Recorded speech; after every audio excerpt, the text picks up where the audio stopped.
Një burr 50 vjeçar vdiq të hënën në mëngjes nga plagët e marra me një sulm me shkop bejsbolli në anësitë e Francës. Viktima, një shtetas kosovar i njohur për policinë, u godit me dhunë rreth orës 13:30 në qytetin Haute-Savoie.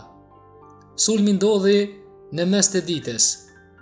Një ose më shumë sulmuan burrin rreth të 50-tave përpara se të iknin në këmbë. Rrethanat e sakta të këtij sulmi fatal ende po përcaktohen nga hetuesit, të cilat ende nuk kanë kryer asnjë arrestim. Zyra e prokurorisë publik ka hapur një hetim për vrasje me dashje me shkop bejsbolli.